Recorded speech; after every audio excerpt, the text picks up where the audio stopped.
The presidential lecture series started in the spring of 2001. The purpose of the presidential lecture series is to bring, during the fall semester, a distinguished professor or a luminary from CUNY to our campus, and in the spring have another lecture by one of the luminaries from Queensborough Community College. Those of you who have the program can see in the back that we've had some very distinguished individuals grace this particular stage. We've had Arthur Levine, who was the president of Teachers College and now is the president of the Woodrow Wilson Foundation. Billy Collins, who was the poet laureate for the United States and a professor at City University of New York, Lehman College. Martin Kotnowski, who's one of our own individuals, a musician and a pianist. John Mollenkoff, who is another distinguished professor at the City University of New York. Louise Mirrer, who used to be the executive vice chancellor for the university. Charles Martin, one of our own, who was an individual who has just retired, but was an individual who was teaching basic skills and had been nominated for the Pulitzer Prize twice. So we had a wonderful writer teaching our students who needed remediation. And of course, David Nassau, who gave us may have to bring David Nassau back because he gave us a wonderful lecture on the Chief, one of his biography of William Randolph Hearst, but he's just written a wonderful biography of Carnegie. So we might have David come back and give us another rendition. But today we are graced with the presence of an individual who is a recent arrival to the City University of New York, and in a very short period of time has already made a significant mark at our university. She is the Dean of the Honors College of the City University of New York, and as that individual, she represents truly the best and the brightest of CUNY. Of course, after Queensborough. But the Honors College, as you may know, is a very highly selective college in the City University of New York that provides free tuition for all of the individuals who are accepted, plus a stipend, plus a cultural passport to New York City, plus a laptop computer, and of course, the honor of being among the highest scorers and the brightest students of our university. It is my hope that as we go forward, a lot of students who are coming to the university apply to the Honors College, and it is no secret that I have always pushed for the fact that our students from the community college should be able to transfer into the Honors College, and that's a little plug right now that I'm doing. Right now they're not, because the theory is that the students have to progress together as they are selected as freshmen. But I think that eventually I'm going to wear the chancellor down, and I'm bringing Anne into the fold little by little. But tonight, Anne Kirschner is coming to you as an author. And I think this is very important. Here's a very high administrator in the university who is coming to you as a scholar. She was not only a professor of Victorian literature at Princeton, but she has been in both camps. She left the academy for a little while and played football for the New York Jets for 5 years. She worked for the National Football League. The Jets are the National Football League, right? Okay. I'm not a follower of football. And then went to Columbia University, and now she has returned to CUNY, or has come to CUNY. Just to give you an idea of the impact that this lady has had in a very short period of time in the university, it was not too long ago that it was announced that the Honors College received the $36 million gift in order to maintain the operations of that center. And I think that even though she probably tells you that really that was nothing that she had to do with, I tell you, I know that behind the scenes, she was there.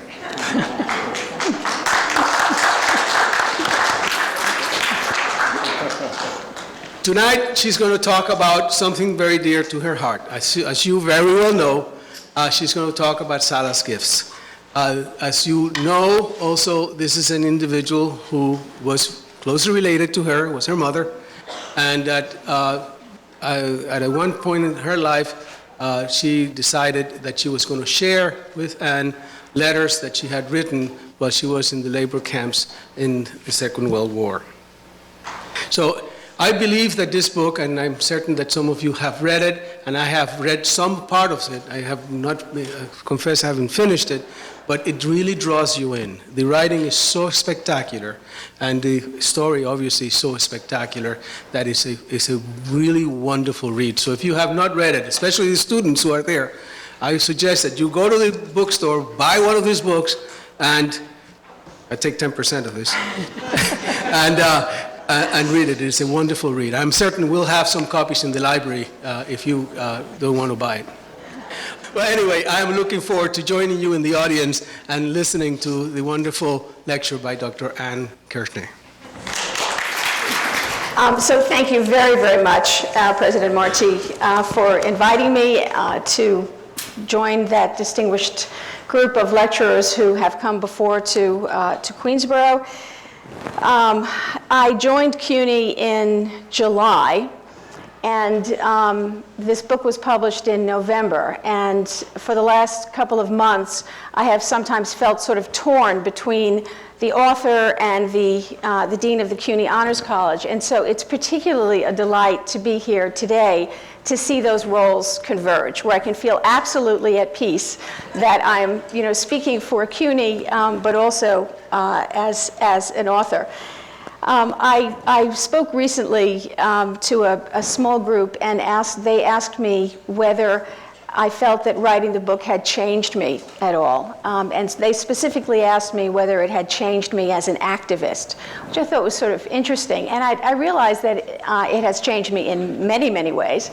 But what happened almost immediately after finishing this book was that the opportunity to join CUNY was offered to me, and I jumped at it because it seemed to me to be so much the reflection of what I learned in my own life, that education was the front door of opportunity, because I too was a child of immigrants, as so many of the Honors College students are. So I think the book had a impact on me in many, many ways, and one of the ways I think was that it led me to CUNY. I will talk to you about the book, but rather than read from the book, what I'd like to do is kind of tell you my mother's story in my own words. You can read it in the book. And draw on some of the images that, to me, have been very, very powerful. Sala's gift is about what happened when my mother gave up 50 years of silence and told me what had happened to her during the war. It's about what happened to her, what happened to the people who wrote these extraordinary letters, and ultimately also about what happened to me. History is very much about storytelling, and I started the book figuring that it was really about our family history. And then in conversations with lots of people and doing the research of the book, I discovered really that it wasn't simply our family history, but a much more universal set of experiences, and tells us a lot, I think, about how our own identity is shaped by the past. I'm so glad there are students here. I mean, I'm glad to see all of you, but I'm particularly glad to see students, because what I'm going to be talking about is what happened to a 16-year-old girl who had never been away from home except for a 2-day class trip, who suddenly discovered her whole world turned upside down. And it's very hard sometimes when we think about what happened during World War II to relate to the death of millions and millions and millions of people. We're human, and we react to stories, and so this is really the story of Sala. I grew up in complete ignorance of what my mother's experiences had been. She just didn't want to talk about it. And as a child, if I would ask her a question, her eyes would fill with tears, and after a while, I just stopped asking. I mean, who wants to cause her mother pain? I did grow up with this picture, however, and it's the picture that's on the cover of the book, and I was always fascinated by it. That's my mother on the right, looking to me sort of Katharine Hepburn-ish. And the woman on the left, she identified as Sala Kirschner, but told me no more about Ala other than she was a friend. So this picture always fascinated me, and when I started to write the book, it stood always next to me as my muse, because of all the letter writers, I have a special feeling about Ala for reasons that I'll tell you. So there things stood until 1991. I knew nothing. I knew my mother was the youngest of 11. I knew that she was from Sosnowiec, Poland. I knew that she had been in some sort of camp, but how long, which camps, I had absolutely no idea. Even when my own children got old enough to do class projects and would approach Bubby for an interview, she was no more forthcoming with them than she had been with my brothers and me. All of that ended in 1991. July 4th, 1991, she came out to see me for the weekend, and it was an auspicious weekend for bad reasons. She had been diagnosed with cardiac problems. She was told that she needed triple bypass, and it had been scheduled for the following week. So this was the weekend before. She had come to see me. She had just stopped smoking, and even her hands looked strange to me because I'd always seen them holding a cigarette, and she stopped cold turkey, so you can imagine what sort of a mood she was in anyway. And she waited until I was alone and then brought me a cardboard box and said, "You should have this." I thought she brought me her jewelry. I'm a Jewish girl, you know, my mother's bringing me her jewelry. And the Holocaust or history was the furthest thing from my mind. But when I opened the box, there I saw what turned out to be 350 letters, postcards, documents, photographs. I had no idea what I was looking at.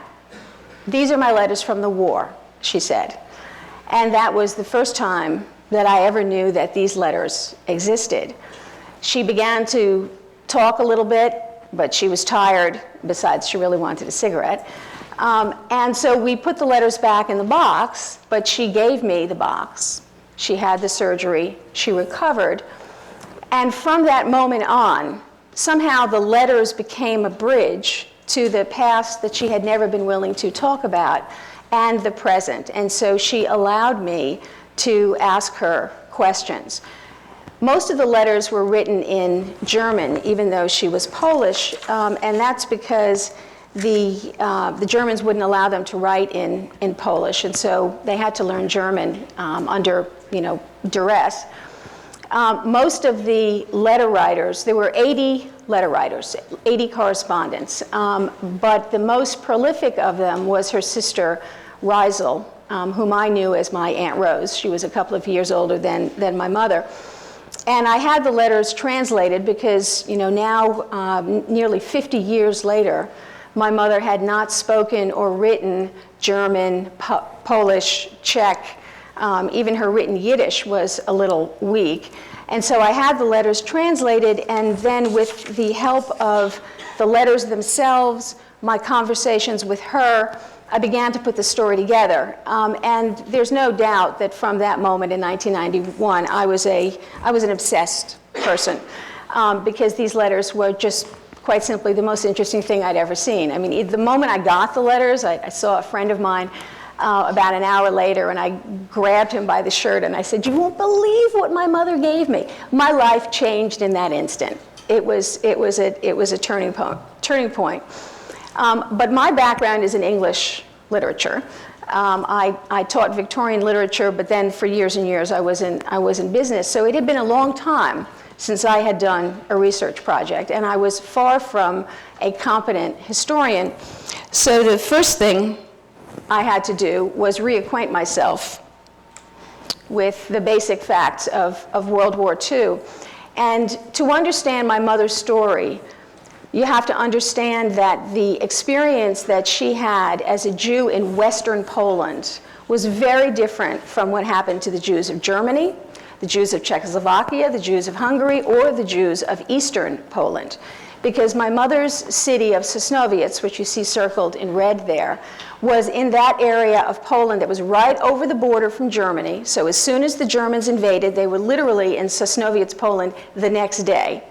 But this was an area of Poland that was rich in iron ore. It had lots of mines, and it was very close to Germany. So as the Germans found that their factories needed manpower, as they found that they needed to build highways, they began to create a slave market where the German businesses worked directly with the Jewish government that had been put in place by the Nazis, the Jewish puppet government, to basically create a 50,000 Jewish men and women, mostly men, but a good cadre of women, to work for the German businesses. And the man who ran this was a fellow named Schmelt, but you don't read about him because the experience that my mother had is one slice of the Holocaust, one slice of a very complicated story.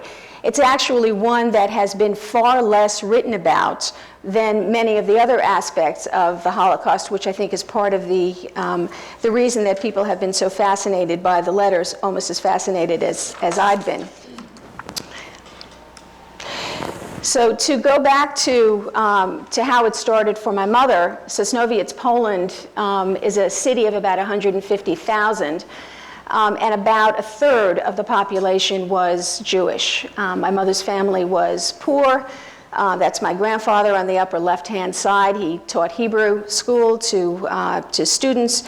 That's my grandmother on the bottom left, Hannah and Yosef Gornsash, and there's my mom at 14. When she was 16, in 1940, a year after the occupation, the Germans sent a letter through this Jewish puppet government. They sent a letter to the poorest Jews of Sosnowiec. The richest ones bought their way out in 1940. Later on, nobody could buy their way out, but in 1940, you could buy your way out. They sent a letter home to her parents saying that Reisel, my mother's sister, had to report to the train station on October 28th, 1940, to go to a labor camp, that she would be gone for 6 weeks, that she would be paid, and that if she went, nobody else from the family would be bothered. My mother made the first of some pretty interesting and powerful decisions. She said to her parents, I'll go in Reisel's place. Reisel is shy. She's very bookish. In this very religious family, Reisel was the most religious. So you stay home and I'll go. She didn't know what she was volunteering for, but my mother was sort of bold and outgoing, and I sort of tease her now and tell her she thinks she was running away to the circus. And as you'll hear, as I read from her diary, which she started that first day, she kind of was looking for adventure. She knew that the Nazi invasion boded, no good, and she thought she was doing her sister a favor. She thought she was doing her parents a favor, and she thought maybe she would get to see something of the world. So on October 28th, 1940, it was my mother who showed up at the train station, accompanied by her mother and her sisters and some of her friends. And at the train station, a second choice was made by my mother, and that was, they were in this tumultuous scene. There were thousands of men who had been selected to go to the camps. The Germans were screaming. The trains were waiting in the distance. My grandmother was crying, trying to hold on to my mother, and my mother, like a 16-year-old, was sort of pulling away, like, I'm ready to leave, let me go. And out of nowhere, a tall, well-dressed woman came up to them and in a very well-educated Polish said to my grandmother, "What's the problem?" And my grandmother said, my baby, they're taking my baby. And this woman looked at my mother and back at my grandmother and said, I'm going to the same place. My name is Sala Kirschner. I will take care of her. And with that, she took my mother under her arm. They walked off to the train, and for the next year they were together. That day, my mother began to keep a diary. We have about 2 weeks or so of the diary. Whether she kept it after that, we don't know. My mother doesn't actually even remember keeping this diary. On the website for that I've kept for the letters, you can actually hear my mother reading what I'm about to read. And it was sort of a strange experience for her because she couldn't quite remember putting these words down, but she did.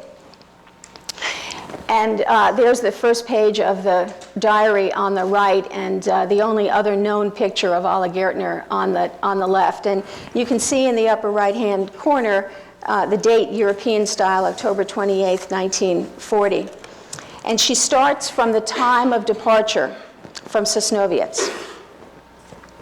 At 7 o'clock a.m., we all arrived at the railroad station, where we waited until 11 a.m. How can I describe this waiting period? Was I dreaming? Yes, I had been dreaming from 5 o'clock in the morning until we arrived at the designated location. My dearest friends, if you could have looked deep in my heart, you would have seen how desperate I was. Still, I tried to keep a smile on my face as best I could, though my eyes were filled with tears. One must go on bravely and courageously, even if the heart is breaking. I said goodbye to my beloved old father. Dear father, will you miss your Sala very much? Me, the intolerable girl? My father cried. Yes, he did cry when we were saying goodbye. Onward. Accompanied by all my sweet girlfriends, we started out. Where to? Why? Only the future will tell. Mother dearest, I have not mentioned you until now. I was not looking at you, though I was consumed by you. You were pleading with me. You were begging me, almost yelling at me. Yet I want to do what I want to do. Now it's so hard to say goodbye. What can I say to you? What to wish you? I said nothing. I did not wish you anything, did not ask you for anything. Still, I could not stop looking at you, Mother, because I felt something inside of me tearing, hurting. One more kiss, one more hug, and my mother does not want to let go of me. Let it end already. It is torture. Then I say goodbye to my sisters and to my faithful friends. Except for them, here everybody and everything are strangers to me. We're starting to move. Goodbye, everybody. Remember me. Only please do not pity me, because nobody forced me to do this. I got what I wanted. God help me. God help me. So she thought she would be gone for 6 weeks, and 6 weeks turned into 5 years. She wasn't in one camp. She was in 7 camps. The first camp that she was in a town called Geppersdorf. There were thousands of Jewish men there who were building the highway. And if you go there now, as I did in 1994, you see the highway that the Jewish men built. It's the German Autobahn. The women worked in the kitchen. My mother worked as a seamstress. She was incredibly fortunate because she'd been apprenticed from the time she was 6 or 7 to one of her sisters and one of her brothers as a seamstress, and had many fortunate experiences because of her skill. But the 7 camps that she was eventually in are not ones you would have ever heard of.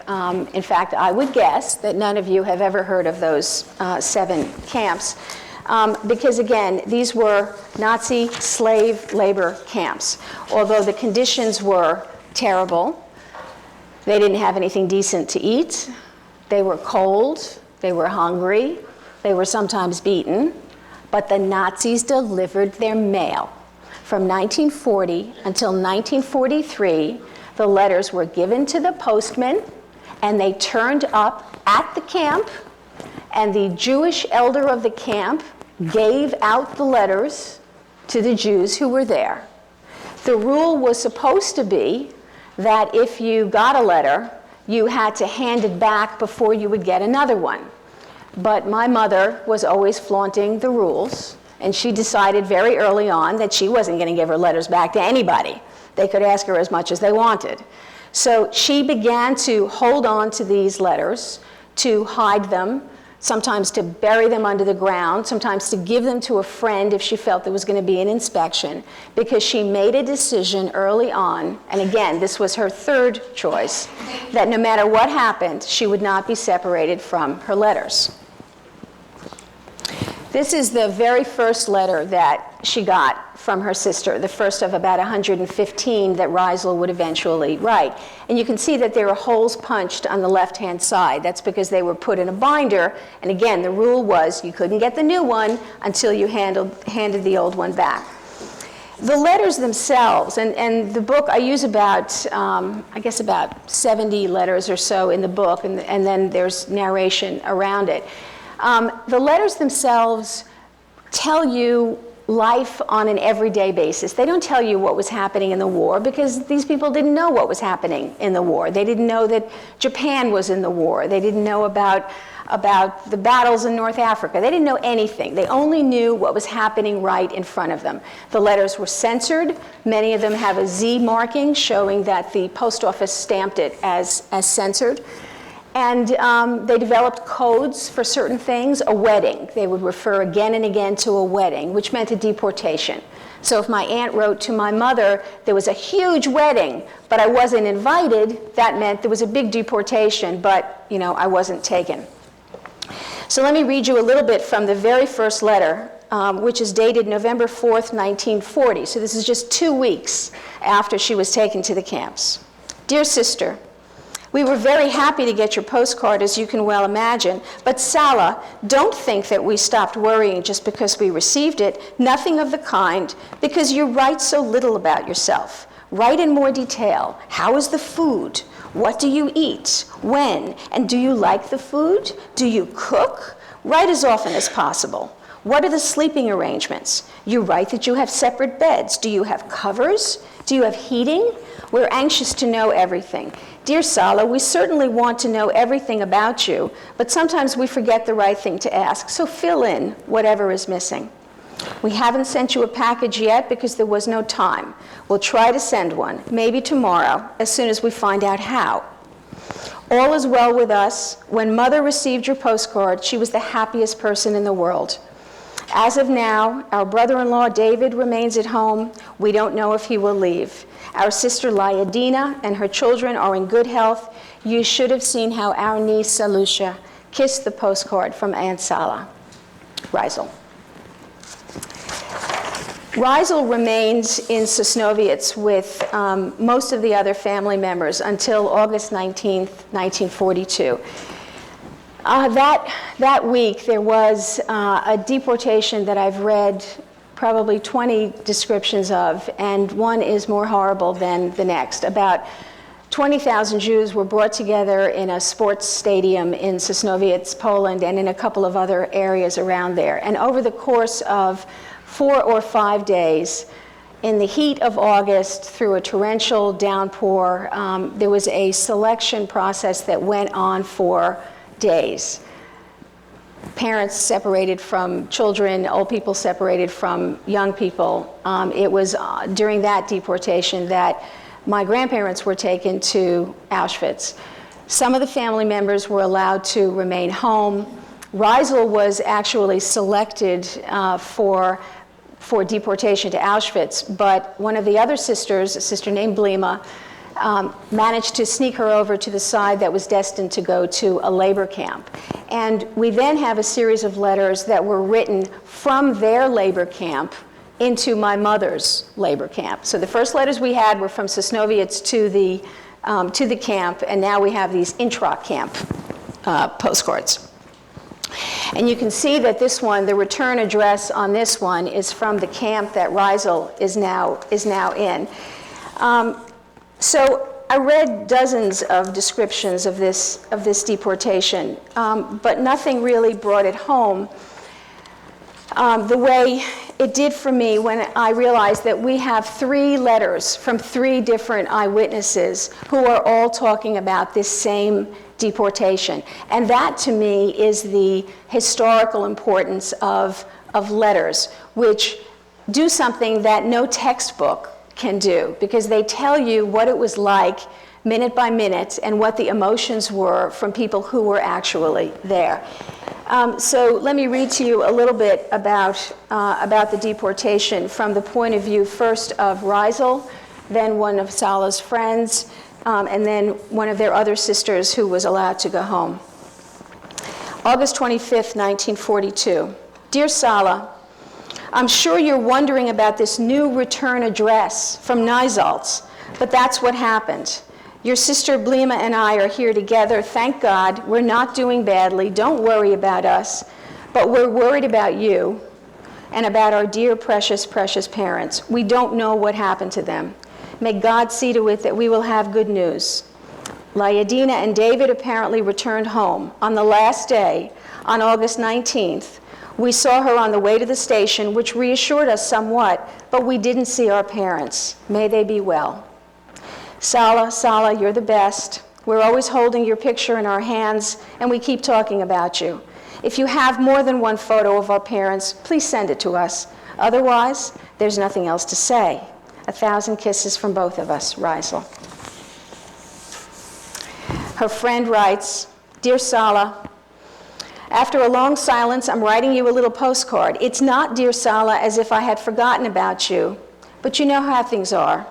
I can hardly meet with our friends these days. This isn't the time for apologies. That we can leave for the end. I read the last postcard you sent home. Your sisters aren't home. They're together with some of our friends, and they all went to Nijsalts. Your sister Layadina is home with her husband David and all the children. Dear Sala, please don't cry. Don't cry. I do understand that it will relieve your feelings. Crying won't help you. Regards. And the last one is from Layadina, who writes, again, this is August 28th, so this is a week after the deportation. My dear sister Sala, to begin with, I want you to know that my husband David and all of the children are home. It's been such a wedding. Everyone has been ordered to go. Small, gray, old and young, the poor and the rich. Many children saw their parents go. And dear Sala, our parents, your 2 sisters, Blima and Reisel, have gone to a camp together. If only I had their first postcard already. I'll write you as soon as I have it. We're fine. Little Salusha too. Dear sister Sala, don't worry about our dear parents. They're not alone, and you're not alone either. There are many, many, many people with them.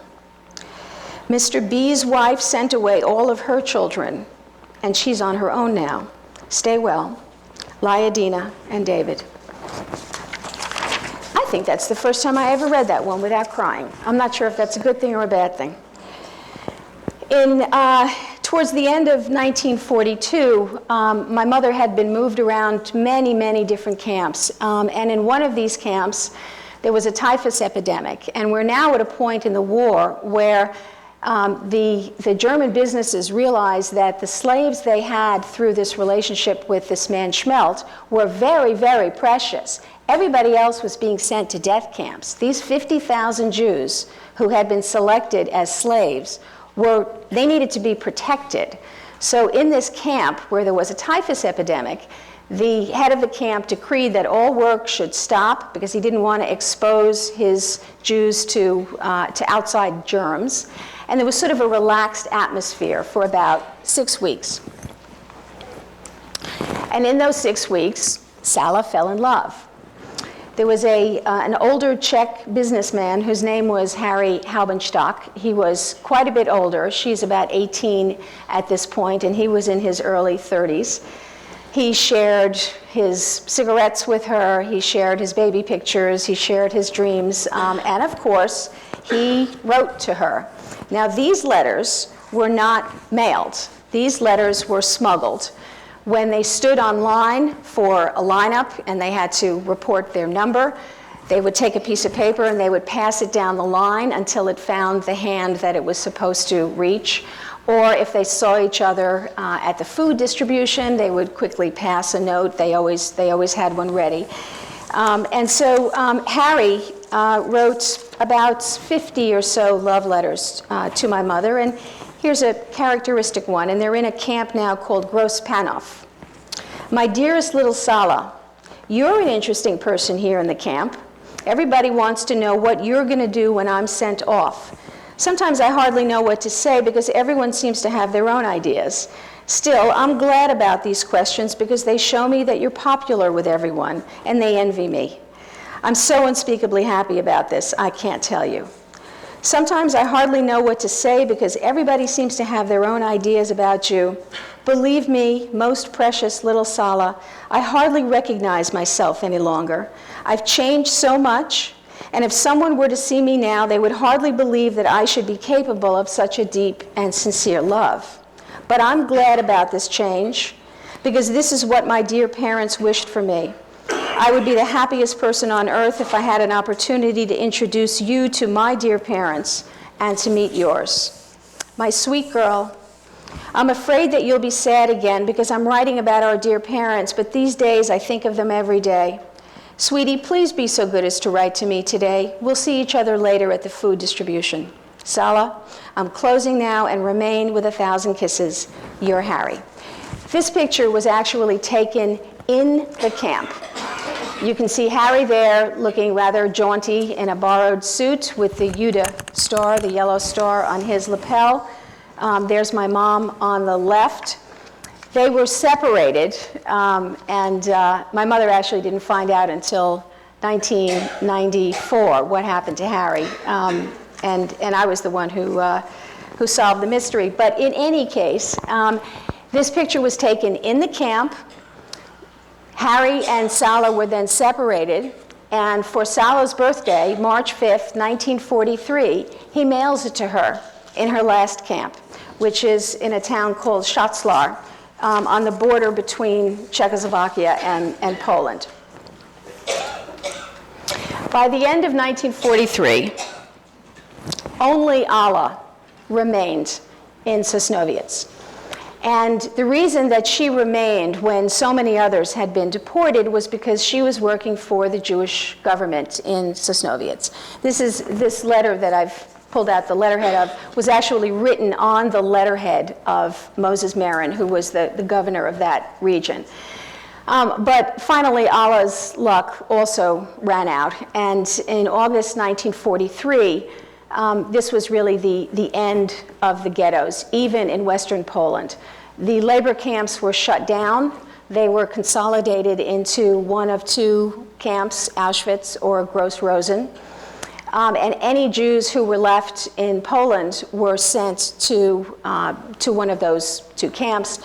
And, well, I shouldn't say any Jews who were left in Poland. Any Jews who were left in this western part of Poland were sent to one of those two camps. Alla was sent to Auschwitz in August 1943. She had no idea what lay ahead in her last letter to my mother, but it will give you a sense of the spirit of this woman, the sense of optimism, and her determination to keep Sala, her chosen sort of little sister, to keep Sala's spirits up. This is how Alla wrote in her last letter, July 15th, 1943. And Sarenka was my mother's nickname. Dearest Sarenka, suddenly I'm here at the post office. The mail is going out today, and how could I not write to my Sarenka?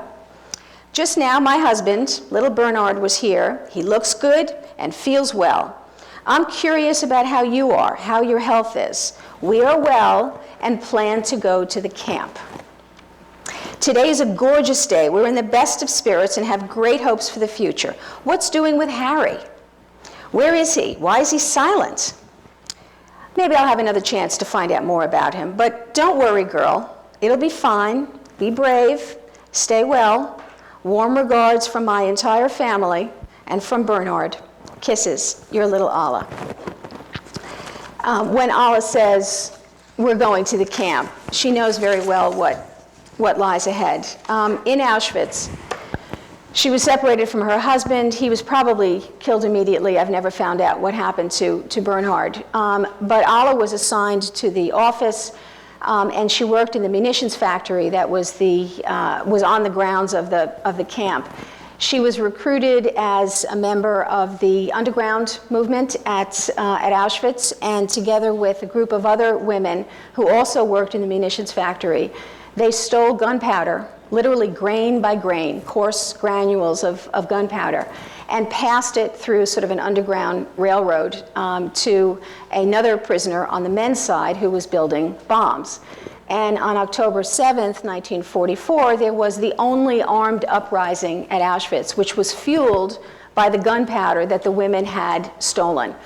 The Nazis were furious. Of course, the camp was almost immediately brought under control. They eventually traced the gunpowder back to the women. Alla and 3 other women were arrested and tortured, and on January 5th, 1945, just a few weeks before Auschwitz was liberated, Alla was hanged with the 3 other women. By 1943, my mother is in Czechoslovakia. The letters have stopped. The only occasional word they get from the outside world is when raw materials are delivered to the factory. But a very close relationship between the women develops. Camp sisters is an expression sometimes you'll hear.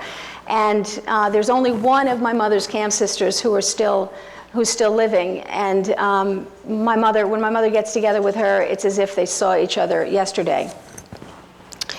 So in 1944 and 1945, the only letters we have are from within the camp. And they're mostly birthday greetings on my mother's birthday.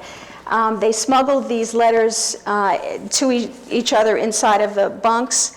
And I think in the interest of time, I'm not going to read them, but it is amazing that despite everything that was going on in their life, friendship, hope, love was really what kept them going until they were liberated on May 7th, 1945 by the Red Army.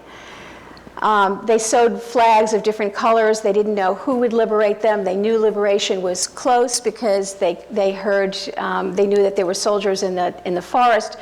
And one of the women had prepared a red flag, and when it was the Russians, she very proudly displayed her red flag. And for the first couple of months, my mother sort of wandered around looking for family members. She went back to Sosnowiec, discovered that nobody was there except strangers living in her parents' apartment. And of course, my mother was the last person they wanted to see. She went back to the place that she and Harry had agreed to meet if they both survived, but he sent a telegram, which I've included in the book, saying, "I'm alive, wait for me," and then sent somebody to tell her that he was not going to marry her. And as I said, she didn't know until 1994 what had happened to him. In December 1945, she discovers that 2 of the sisters have survived, Reisel and Blima. They were taken to Sweden. They were very, very sick, one with typhus, one with heart problems.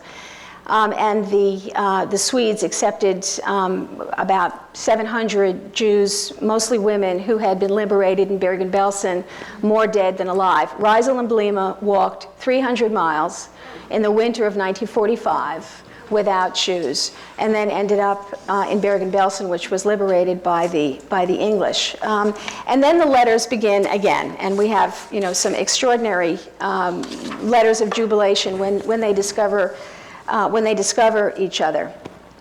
My mother, however, had found a community of survivors in a beautiful little Bavarian town called Ansbach. And Ansbach had one of the few synagogues that had not been destroyed in Kristallnacht. It was a beautiful Baroque synagogue. I've seen it. It's quite lovely. And there was an American Army base nearby. And for the services, for the Rosh Hashanah services in 1945, some of the Jewish soldiers came over and cleaned up the synagogue, and there's my mother on the upper left-hand side, standing in front of the synagogue, which is about to reopen for these services. And in September 1945, Sala Kirschner was upstairs in the women's section of the synagogue, and Sala Kirschner was downstairs in the men's section. He was a corporal in the U.S. Army. And a couple of months later, they were engaged. And a couple of months after that, she was on a boat to New York with virtually no possessions, but with the letters. She never let the letters out of her sight. Now, my grandmother wasn't so sure how she felt about this Polish survivor, although she herself had immigrated from Poland in 1913. And she said to my father, you know, why don't you come home and we'll talk about it? And my father said, no, if you're not going to welcome her, then I'm gonna re-enlist. And he decided he was gonna stay in Germany. And my mother wasn't happy with this situation because she, throughout it all, she felt very, very dutiful towards this prospective mother-in-law she'd never met. Now, most of the letters, of the 350 letters, most of the letters were written to my mother. We have very few letters from my mother. We have the diary. We have a letter that she wrote to Harry during the war but was never able to mail. And then we have the letters after the war. And of the letters after the war, the one that I like best is the one that my mother wrote to her prospective mother-in-law, knowing that Jenny Kirschner was not exactly welcoming her with open arms. But what I'd like you to listen for is, okay, so she was 16, she thought she was running away to the circus. And now it's 5 years later, she's 21 years old, she's been through 7 camps, 5 years of suffering. She's met this man and fallen in love. Well, without saying any more, you listen to my mother. To the mother of Sydney. Before I took the pen in my hand, I turned it over a few times, and I came to the conclusion that I have to do it. It's my obligation. I'm hoping I'll be properly understood. If I could only find the proper words, it's very difficult for me, but I have to do it so that my conscience will be clean and I will never feel guilty. The time is short. Sidney will return home soon, where he's been impatiently awaited. He longs to be home. He and I want the same thing, but it's something I won't and can't accept, something I will not make a decision about before we get the blessings and the acceptance of Sidney's mother. This is not a child's game, and it's not something you can buy or something you can change with time. No, it's a life problem, a life question. Unfortunately, I was not given the happiness of being able to ask my dearest mother for her blessing. The future dealt me heavy blows when it took the holiest and the best from me to be able to say the word mother or to write and ask whether it's right for me to be married. So we acknowledge that this is our obligation to be waiting and waiting for what? For the permission of Sidney's mother. We're not getting an answer. Why? I can answer this question myself. It's possible that my parents would handle this the same way. We don't really know each other. A child is everything to a mother, especially a youngest child. Like Sidney, I am also the youngest child. We want the best for them, to see everything nicer, bigger, better. And if we don't know where they're going or with whom they go so far away, we don't have faith. We're not sure. I can understand and tolerate this, but we have now reached the final minute. About me, there's nothing much to write. A plain Jewish girl from a kosher home, and that's all. I think it's enough. I'm putting my future in this letter. If a positive answer comes the way we're hoping, then we remain happy. If not, then it's difficult. But I'll have to say, like a Jew says, always, everything is for the best. Whichever way the answer should be, please write. Don't pay attention to my words. Only answer what your heart and feelings are. Please forgive me that I'm writing in Yiddish, and not perfect Yiddish, but you do forget how to write, and I don't know English at all. Sala. So what I love is, and I hope you'll agree, and of course I loaded the deck the way I read the letter, there's not a bit of self-pity or begging in there. She's standing tall. She says, I think it's a good idea. I hope you think it's a good idea. And if not, well, there's a Yiddish expression for if not, but I won't say that. So just to kind of bring you up to the present, about a year and a half ago, we donated the letters, most of the letters, to the New York Public Library. The library exhibited them to the public last spring. We had 26,000 visitors over the course of about 4 months. And I'm very proud that they're in the permanent collection of the library. My mother, you see her there in the middle, has continued to cooperate with me and to answer questions, although I secretly believe that there's another stash of letters somewhere. And we'll see about that. There's a play that is in the process of being produced. It's going to start in Tucson next March. There's a traveling exhibition which will begin in Jacksonville also in March. And there's a documentary film that he's finished shooting and is now in an editing phase. So the project has sort of, grown over the years. And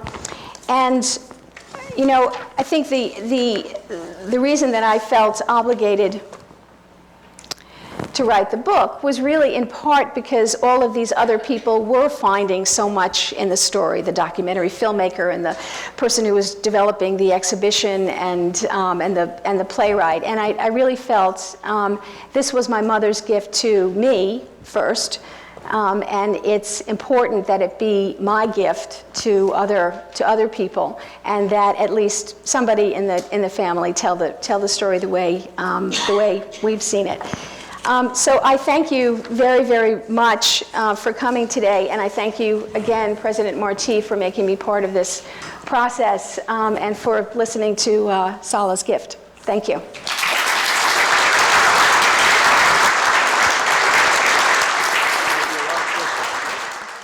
Well, Dr. Kirschner has agreed to answer some questions. I know there are going to be a lot of questions. Before I start the question period, let me just indicate to you that the committee that organizes this lecture is represented here by Dr. Gillespie. Dr. Gillespie, where are you? There you are. Dr. Gillespie, Peter Gray, and Dr. Kenneth Farrell. And I thank them for organizing this event. And I also want to indicate that there are two people in the audience that need to be introduced because they're very important to us. One is the person who is the president of the advisory board for the Holocaust Resource Center, Dr. Sandra Delson. Sandra.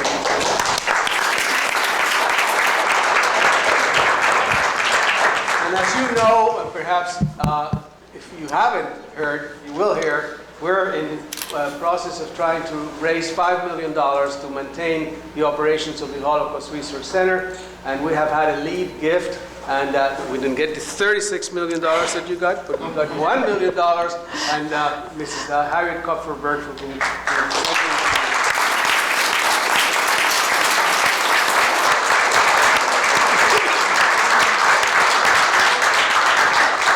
And now your questions. I was just curious how your mother got the letters from labor camp to labor camp to labor camp. She carried them with her. She buried them under her clothes. She handed them to a friend if she felt that she was personally in danger and the friend had already passed through the line. So she just always determined that no matter what would happen, she would have the letters with her. And it's interesting. One could think that maybe this was an idea that came to her, almost accidentally, except that right after the war, when she discovered the sisters were alive in Sweden, she wrote to them, and I used it as the epigraph for the book because I think it demonstrates how self-conscious this was, that this was no accident. I have the pictures of our dear father and dear mother, together with all the mail I received from home, starting from the first minute that I left for camp. All along, I watched it and guarded it like the eyes in my head, since it was my greatest treasure. So she knew what she was doing.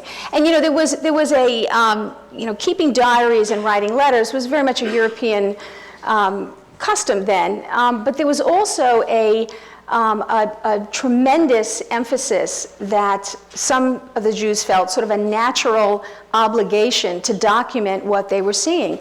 So I think that my mother had the instincts of an archivist. She had the instincts of a librarian, that this material was so precious that it really had to be saved, only then she kept it hidden for 50 years.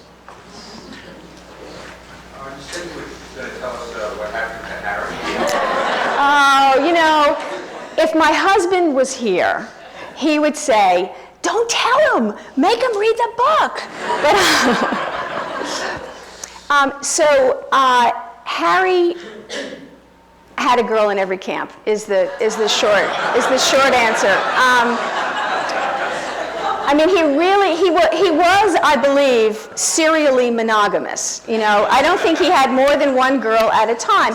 Now, think about it. I mean, you don't know what's going to happen tomorrow. He's separated from my mother. In that letter that I read, you can hear the undercurrent of, "You wouldn't believe how much I've changed." He was a bit of a rake. He always was a bit of a rake. So what happened was he had, a series of girlfriends, and I know this because I interviewed survivors who had been in subsequent camps with him. Yes, and then he was in a camp called Dianfirth, and they too went on one of these horrible death marches at the bitter end of the war. And walking alongside of him was another 18-year-old girl. And he swore, "Well, if we make it through, I'll marry you." And then they were liberated. So, he did actually marry her. They had a difficult life, first in Czechoslovakia, and then, the communists took over. He lost his business for a second time.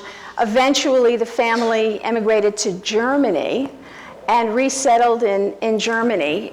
Harry died, I think, in the early 80s, and his wife committed suicide about 6 weeks afterwards. And when I told this story to one of the survivors who had been in a camp with Harry, who was very handsome, she said, "After Harry, who could live?"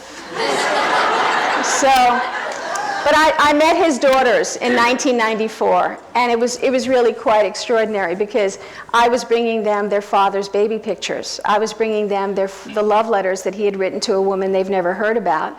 And for me, Harry was frozen in time in 1943 in a black and white picture. Here was Harry with a paunch. Here was Harry, he always kept his hair. I mean, but of color pictures. I mean, it was a sort of strange experience to see that time went on. So that's what happened to Harry. I just wanted to ask, I just completed the book Flag of Our Fathers, and I'm just wondering if you received any deja vu from that particular story, because in Flag of Our Fathers, John Bradley, the author, lived an entire life with his family, and his father would never tell anything about the atrocities and the gruesomeness of what went on in Iwo Jima in World War II, and he didn't find out until way later, which of course, preceded when he would write his book. I was just wondering if you had any deja vu when that started being happening. Absolutely. I mean, I think there's a lot of parallels. Silence came from a lot of different sources. Silence came from grief. Silence came from the belief that if you wanted to reinvent yourself, reliving the past would somehow get in the way of that. Silence came from shame. How come I survived and other people didn't? Silence also came from fear from my mother. It was very much fear that we, her children, would not be normal if they knew what had happened to her. And you couldn't tell a little, so she chose to tell absolutely nothing. But I grew up with plenty of people whose parents were survivors and talked about it all the time. So, to a point where the children weren't really interested in it. So, I think there were lots of different ways to react, and they all came out of a sense of personal obligation, and And for my mother, they came out of a sense of optimism, that she could live again and that we could be as normal as, as normal as we are. Yeah. How old was your mother in that photo? Where was it taken? Very beautiful picture. That is the picture. Okay, so Alla and my mother were together for 1 year, and then they were sent home for a 3-day vacation. And that was the last time my mother saw her parents. And this picture was taken while they were on vacation. My mother, Alla's family was wealthy and somehow pulled strings, and Alla remained home until 1943 when she was taken to Auschwitz. My mother went back to the camp because she was told that if she didn't go back to the camp, nobody else would be allowed to have a vacation. So she went back, and Alla then began to write to her. And in one of those letters, Alla talks about enclosing this picture and says, "It's the only one I have, and I hate to part with it, but I'm sending it to you. And if it wouldn't be for that, you know, we would not have this picture." The only other picture of Alla that exists, the other one that I showed you with the diary, is at the Holocaust Museum, and it was given by the sister of one of the other women hanged with Alla.